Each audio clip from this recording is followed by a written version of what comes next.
বিসমিল্লাহ ওয়াসসালাতু ওয়াসসালামু আলা রাসূলিল্লাহ ওয়া আলা আলিহি ওয়া সাহবিহি ওয়া মান ওয়ালা, আম্মা বাদ।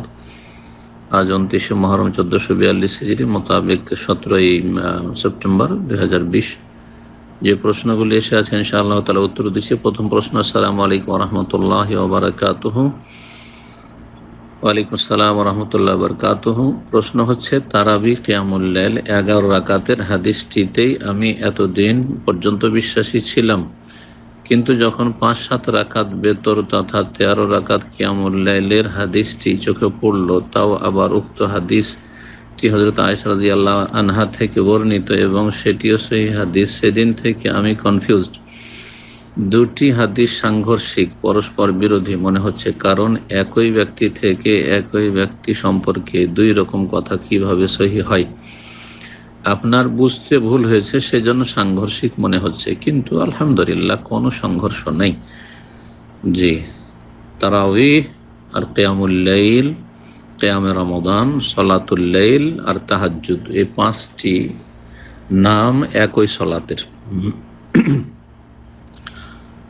বরং 6 নম্বরে ভিতর শব্দটি, জি, ভিতর শব্দটি যেমন বেতরকে বলা হয়, এটাই প্রসিদ্ধ, তেমনি রাতের সলাৎ সহ যে বেজোড় রাকাত সব মিলিয়ে হচ্ছে ভিতর, তাও ভিতর, এটা হাদিসের ভাষায় বলা হয়েছে। যা পড়লেন আপনি আর শেষখানে 1 রাকাত পড়ে নিলেন তার সাথে, তো সবগুলি একসাথে সমষ্টিগত ভিতর। রাতের সালাতের একটা অংশ হচ্ছে ভিতর বা বেতর। তো আপনার এই সংশয় দূর করার জন্য বলবো যে রাসূলুল্লাহ সাল্লাল্লাহু আলাইহি ওয়াসাল্লাম সর্বনিম্ন 1 রাকাতের হাদিস রয়েছে, যে ব্যক্তি 1 রাকাত পড়লো রাতে, সেই ব্যক্তি শুধু বেতর পড়লো, শুধু বেতর পড়লো।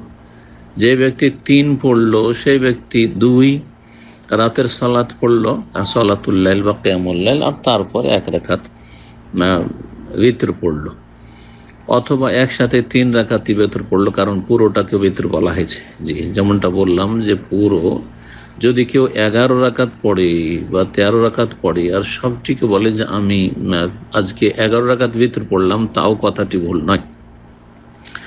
আর যদি বলে 2 করে পড়লাম, আমি 8 আমি তাহাজ্জুদ পড়লাম, কিয়ামুল লাইল পড়লাম, আর 3 বেতর পড়লাম, বা 10 পড়লাম 2 করে 5 সালামে, আর তারপরে 1 রাকাত বেতর পড়লাম, তবুও কোনো দোষের কথা নেই। এইভাবে বিভিন্ন হাদিসে এই ভাষাগুলি এসেছে আয়েশা রাদিয়াল্লাহু তাআলা আনহা থেকে, অন্যান্য সাহাবায়ে কেরাম রাদিয়াল্লাহু তাআলা আজমাইন থেকে। আর এই ক্ষেত্রে একজন মুসলিমের পুরো স্বাধীনতা রয়েছে। আল্লাহ রাব্বুল দ্বীনকে অত্যন্ত প্রশস্ত করেছেন। জি, সুতরাং সর্বনিম্ন 1 রাকাত, তার চাইতে ভালো 3 রাকাত, তার চাইতে ভালো কেউ 5, তার চাইতে ভালো 7। একটি হাদিস রয়েছে, রাসূলুল্লাহ সাল্লাল্লাহু আলাইহি ওয়াসাল্লামের শরীর যখন খারাপ থাকতো, অসুস্থ থাকতেন, ক্লান্ত থাকতেন, তখন 7 রাকাত পড়তেন। জি, 7 রাকাত। এখন 6 রাকাত তাহাজ্জুদ, 1 রাকাত বেতর বলেন, অথবা 7 রাকাত কি বেতর বলে দেন, তাতেও কোনো দোষের কথা নাই। আর কখনো 9 পড়তেন, আওতারা বেতিসিন, কখনো 11 পড়তেন, অধিকাংশ সময় 11 পড়তেন, কিন্তু 13 হাদিসও রয়েছে।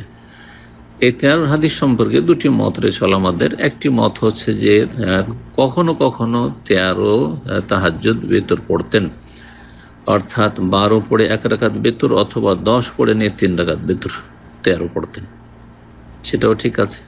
আবার কেউ কেউ বলেছেন না, 11ই হয়তো তাহাজ্জুদ বেতর, 8 3 11 বা 10 1 11ই হয়তো, আর 2 রাকাত রাসূলুল্লাহ সাল্লাল্লাহু আলাইহি সাল্লাম বেতরের পরে বসে পড়তেন, সেটা তাতে শামিল করা হয়েছে, ইনক্লুড করা হয়েছে।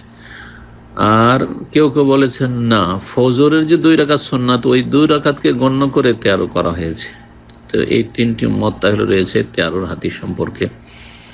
আবার বলবো যে আপনি যদি তাহাজ্জুদ গুজার হন, আর আল্লাহ যেন সবাইকে তৌফিক দান করেন, তাহলে আপনি সবচেয়ে উত্তম হবে যে 11 রাকাত পড়বেন। অধিকাংশ সময়ে রাসূলুল্লাহ সাল্লাল্লাহু আলাইহি ওয়াসাল্লাম 11 রাকাত পড়েছেন। সহিহ বুখারীর হাদিস, যেদিকে প্রথমে ইঙ্গিত করেছেন আপনি, রাসূলুল্লাহ সাল্লাল্লাহু আলাইহি ওয়াসাল্লামের সালাতুল লাইল সম্পর্কে জিজ্ঞাসা করা মা আয়েশা রাদিয়াল্লাহু তাআলা আনহাকে, তখন তিনি বলেন, মা কানা ইয়াজিদু ফি রমাদান ওয়ালা ফি গায়রিহি আলা 11 রাকাত, রমজানে হোক আর অন্য কোনো মাসে হোক 11 রাকাতের বেশি তিনি করতেন না। আর সেটি রমজানে হইলে ওইটির নাম পরবর্তীতে তারাবি পড়েছে, আর রমজানে হওয়ার কারণে সেটার নাম কিয়ামে রমাদান হয়তো, আর সেটা রাতে পড়ার জন্য সালাতুল লাইল, আর সেটা দীর্ঘক্ষণ দাঁড়িয়ে তেলাওয়াত করার কারণে সেটা কিয়ামুল লাইল, আর সেটা তাহাজ্জুদ, ঘুম ত্যাগ করে সালাত আদায় করার কারণে সেটা নাম হচ্ছে তাহাজ্জুদ। হুজুদ মানে নিদ্রা, ঘুম, আর তাহাজ্জুদ মানে ঘুম পরিত্যাগ করা।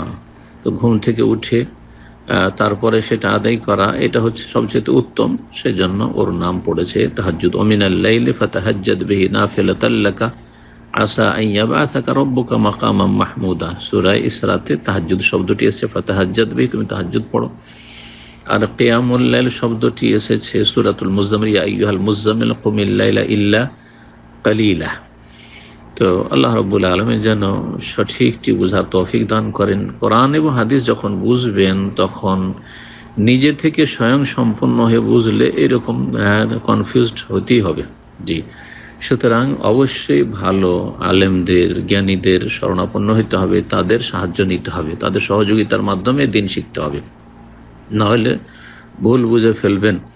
এই জন্য ওলামাদের হাদিসের উসুল, মুস্তালাহুল হাদিস বা উসুলুল হাদিসের কিতাবে রয়েছে যে মান কানা শাইখুহু কিতাবুহু, কারো যদি ওস্তাদ শুধু শেখ, শুধু কিতাব পড়ে পড়ে সে যদি আলেম হতে চায়, সে পুরুষ হোক আর নারী হোক, কাসুরা খাতাওহু, তাহলে তার ভুল বেশি হবে, ওয়াকাল্লা সওয়াবুহু, আর তার সঠিকটা কম হবে। সুতরাং যেমন আপনি দ্বীনি কিতাব, কোরআন এবং হাদিস পড়বেন, তার সাথে সাথে ভালো আলেমদের সাথে অবশ্যই যোগাযোগ রাখবেন, যাতে করে এই রকমের সংশয় থেকে, ভুল বোঝা থেকে বেঁচে থাকতে পারেন। আল্লাহ সবাইকে যেন তৌফিক দান করেন।